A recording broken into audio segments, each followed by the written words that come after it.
A ransom note demanding $118,000 for a kidnapped child, a body found in the basement of a family home, DNA evidence pointing to an unknown intruder, materials taken from inside the house, a family that called police despite explicit warnings not to, a pineapple bowl that shouldn't exist, according to the timeline. Nearly 3 decades later, the JonBenét Ramsey case remains unsolved, not because there is no evidence, but because every piece of evidence contradicts the others. This is the story of a mystery where the clues themselves are the biggest puzzle of all.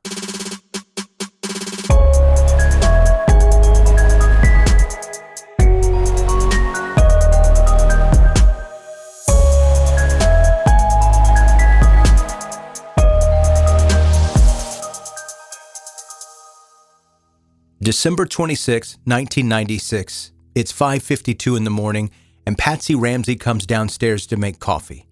She finds a ransom note on the back staircase, not the front door, not the kitchen counter, but the back stairs.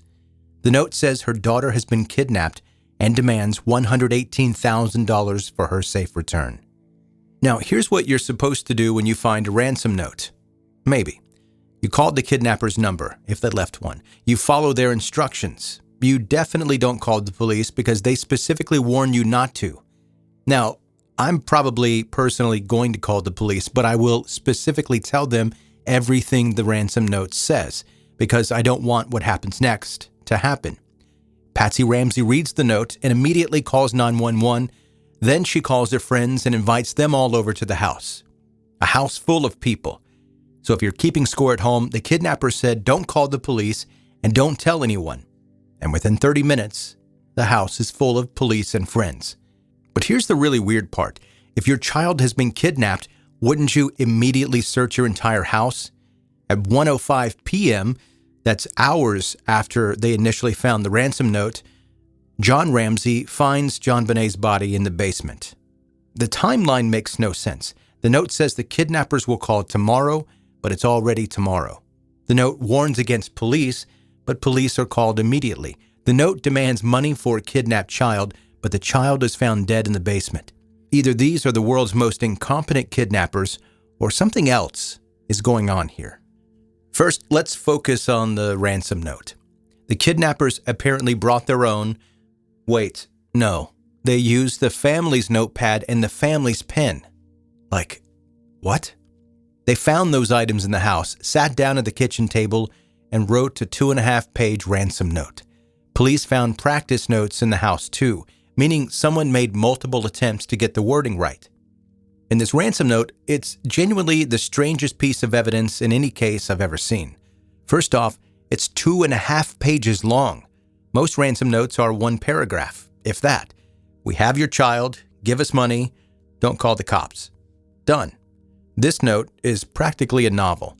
It asks for exactly $118,000, not $100,000, not $120,000, but $118,000. This turns out to be the exact number of John Ramsey's Christmas bonus.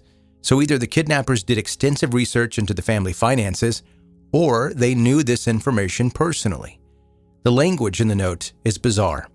It references movies, uses formal business language, then switches to casual threats. The kidnappers call themselves a foreign faction, but write in perfect English. They use phrases like adequate size attaché case and don't try to grow a brain. It reads like someone trying to sound like a kidnapper based on movies about kidnappers that they've seen. Multiple handwriting experts have analyzed this note, and they can't agree on who wrote it. Some exclude Patsy Ramsey, others say it's extremely consistent with her handwriting. The note was found on the back staircase, which seems like an odd place for kidnappers to leave a ransom demand. Unless they knew that Patsy and John Ramsey often used that staircase to come down from their room. Let's shift now to the timeline. That doesn't add up. Now, here's what bothers me about the timeline. The Ramsey family says they came home from a Christmas party at 10 p.m. the night before, put JonBenét to bed, and everyone else was asleep by 10:30. But there's a bowl of pineapple on the kitchen table with JonBenét's fingerprints on it. And pineapple was found in her digestive system. The family swears she never ate pineapple that night. The pineapple bowl bothers me more than anything else. It's sitting on the kitchen table with a large spoon, suggesting maybe an adult prepared it for her. JonBenét's fingerprints are on the bowl. Burke, her big brother's fingerprints, are on the glass next to it. But the family timeline has everyone asleep by 10:30 p.m.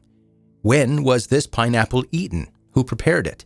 And why won't anyone acknowledge it? The 911 call adds another layer of confusion. After Patsy made the call, she thought she hung up, but voices can be heard in the background. Voice analysis suggests Burke and John are both present and talking. The family maintains Burke was asleep upstairs and John had gone to get dressed. Someone's not telling the truth about who was awake and when. When the police arrive at 6:03 a.m., they find a large flashlight on the kitchen counter. No one can explain how it got there or why it was wiped clean of fingerprints. The family says it's not theirs, but it's sitting on their counter like it belongs there. The flashlight has been wiped completely clean of fingerprints, not just no clear prints, but actively wiped clean. They can tell. The injury pattern to JonBenét's head was consistent with a flashlight impact. But who wiped it clean and why? This brings us to the physical evidence, which creates more questions than answers. The basement where JonBenét was found has a broken window. John Ramsey says he broke it months earlier and never fixed it. But there's a spider web across the window that appears to be intact, suggesting no one crawled through that recently. If an intruder entered this window, they did it without disturbing a spider web somehow. There's unknown male DNA on JonBenét's clothing, but it doesn't match any family member or any suspect. It could be from contamination during manufacturing or from the crime scene chaos. The head injury on JonBenét was massive, a skull fracture that would have been immediately fatal or impacting. But there's no blood evidence where you'd expect to find it. The ligature around her neck was made from a paintbrush handle from Patsy's art supplies, but forensic experts say that it was applied after JonBenét's death, not before.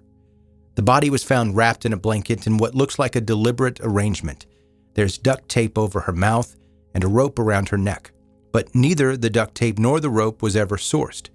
They don't match anything else in the house, and police never figured out where they came from.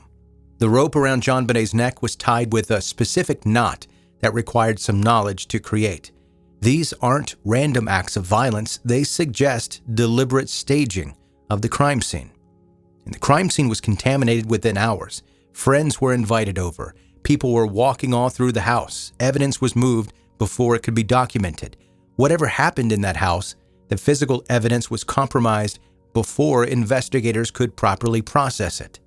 The case has been reviewed multiple times with different conclusions, each review revealing new contradictions. In 2008, the DA cleared the family based on DNA evidence.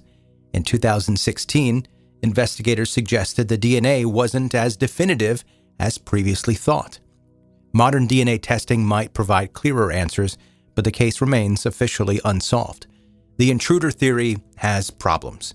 There's no evidence of forced entry. The ransom note shows familiarity with the house layout and family details. The murder materials came from inside the house. An intruder would have to spend significant time in the house writing a ransom note, committing a crime, and staging a scene. They would have needed to know where the notepad was kept, where the pen was located, and how much John's bonus was. They would have had to write multiple practice notes, getting the wording right while the family slept upstairs. But the insider theory has problems too. The unknown DNA, the sourcing of duct tape and rope, the timing required for everything that happened. If someone in the house was responsible, where did the duct tape come from? Why was there unknown DNA? And how did they manage to stage such an elaborate scene in the middle of the night without waking anyone else? The behavioral evidence is equally puzzling. The family hired lawyers immediately, which some people find suspicious. Personally, I do not. But they cooperated with police initially, gave interviews, and allowed searches. Their behavior doesn't fit any clear pattern of guilt or innocence. In 1999, a grand jury voted to indict the parents, but the DA refused to prosecute. The indictment was sealed for 14 years, and when it was finally released, it showed the grand jury believed that there was evidence of child abuse resulting in death.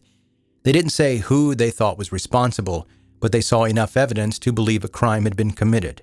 The DA saw the same evidence and decided it wasn't enough to prosecute. The police have reviewed the case multiple times with different conclusions. The case everyone thinks they know turns out to be the case no one can solve.